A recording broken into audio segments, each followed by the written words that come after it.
Imagine yourself looking up at the stars 3,000 years ago. No telescopes, no satellites, eyes and wonder only.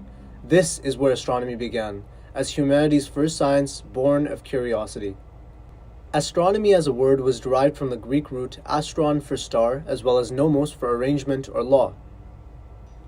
Now, picture trying to figure out a star's distance with sticks and shadows. That's what the Greek astronomer Aristarchus did in 250 BCE using geometry to approximate that the sun was far larger than the Earth.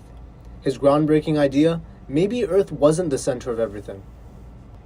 A little later on, while Europe descended into the Dark Ages, the Islamic world inherited astronomy's mantle. Scholars in 9th century Baghdad like al-Battani measured Earth's tilt to within a fraction of a degree, and creating star maps so precise they guided navigators for centuries.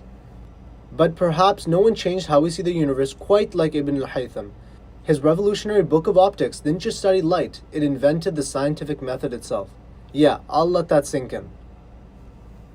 Yet, even with these breakthroughs, one idea proved stubborn: that Earth stood motionless at the center of the universe. Coined as geocentrism, which comes from the Greek roots geo meaning earth and kentrikos meaning pertaining to a center. Now, hindsight is 20/20, so it may seem unreasonable to believe that the Earth was at the center of the universe. However, Aristotle and other great minds of the past had some good points. Earth's natural state was stillness. If Earth moved, why wasn't there a constant wind or things being toppled over or flung around?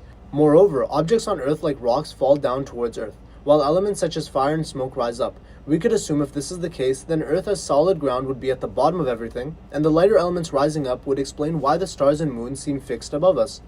Lastly, with the Church's involvement and influence, the geocentric model followed biblical teachings of a fixed Earth, and humans on Earth as God's creation being the center of everything felt canonically inspired.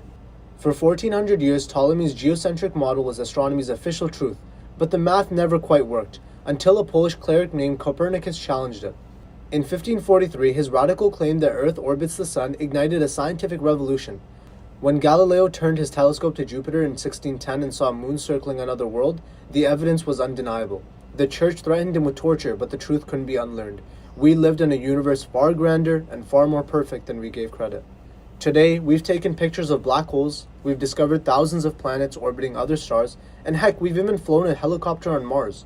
Yet, through all this, we're still those same wide-eyed stargazers. The tools may have changed from stone circles to space telescopes, but at the end of the day, we're still the same curious people. Only with the thousands of years of collective human research and thought, thanks to our predecessors and those that carried the torch forward.